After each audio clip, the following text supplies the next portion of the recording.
John alian thum Jiu te vai hom por te laka Nicodemus kichi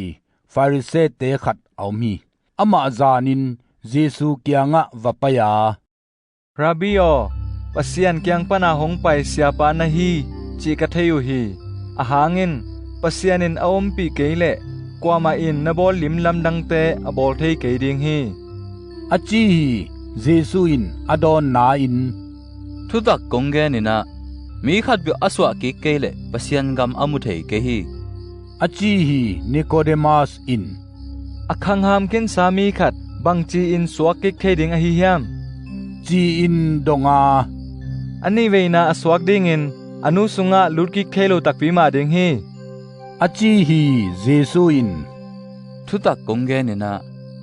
tuile kha a swaki klo te pe uma pasian gama alut the ke hi chile sa in chile sama piang saka kha in khama apiang sakhi nang swaki sakpel mo ding na hi kongchi lamdang sakeyin hui out na pewa anung hi aging na za hi ai hangin koipan hongnunga koilama nungding chi na the ke hi khapa na piang mi peuma twabang a hi achi hi Nicodemus in hi thu bang chi pian thei ding hiam chi in adong hi Jesu in nang Israel te siapa hinapi hina te theilo na hi hiam thuta kongge nina ko te in ka theu ka genu a kamu sau te chi ka pangu hi ai hangin no mi te in ka te chi pan na u na sang ke lai u hi no te kyanga leitung na te thu ka gen hangin na ke u hi tua a hi le van tung na te thu ka gen hangin bang chi up thei ding na hi u hiam van tung pana hong pai mi hing ta pa lo ngal van tunga kwama apai nge ke hi Moses in kamlaka gol a khai bang tek tekin mi hing ta pa ki khai ding hi ama a mi te khem pe in nun tak ton tung na anei thei na ding hi pasian in leitungi lo a hi manin atapa a khem pe mang thang lowa nun tak ton tung na anei na ding in atapa khat nei sun na pya hi a hangin leitung mo pa isak ding in pasian in atapa leitunga asol ke hi ama tung tonin leitung ahon kheding in asol hi zo hi ama khem pe akimo pai ke hi ai hangin ama lo mi pe ma pasian ta pakhat nei sun amin lo a hi manin mo pai sa hi thutan na hi a hi leitunga khowa khong tung zo hi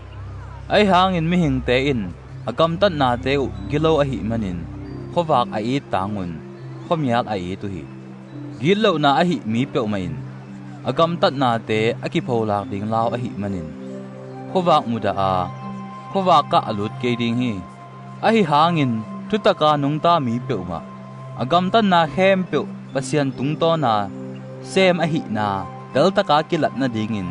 khowak ka alut hi achi hi teng khit chiang in Jesu le anung zui te Judia gam sunga payua tualaya amau te to tor khat sung tamin abaptai su hi tu in John in zong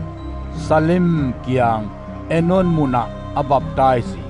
bangangyam chile tua muna tuitam ahi manin akibaptais dingin mi te vapai den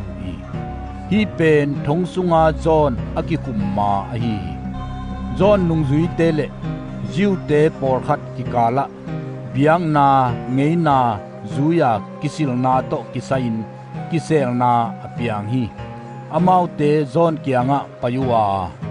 Rabio Jordan gala na ompi pa ama tun again pa in baptize mi kempewin ama zuan u hi achiu hi thua Johnin mi hing te in pan tung pana kipete bek nga the hi kei Chris ka hi ke hi ama maya hong ki sor ba ka hi chia ka gen no te ma amma in te china pang theyu hi mo pen zinei pa a hi zinei pa lom pa in zinei pa ki thua pi in nga ka zinei pa o anga hi zinei pa o azak chiang in lungnop na to kidim hi tua lungnop na ke a hi a tuin ki ching ta hi ama alian sem dinga kei kaneu sem ding hi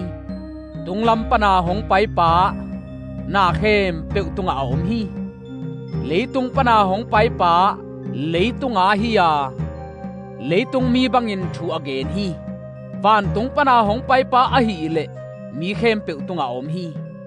ama in amu sa le azak sa te chi panga a hi hangin ate chipan na kuama in asang ke hi ama te chipan na asang mi in pasyan thutak a hi chi athukim pi a hi ahangin pasyan sol pa in pasyan thute again hi pasyanin ama tunga chiang tan lovin kha apia hi pa in tapa ita na khem pe akhuta akoi hi tapa om mi pe uma in nun tak ton tung na ane hi a hi hangin tapa anial pe uma in nun tak na amu ke ding hi a hangin pasyan thang pai na ama tunga a om hi achi hi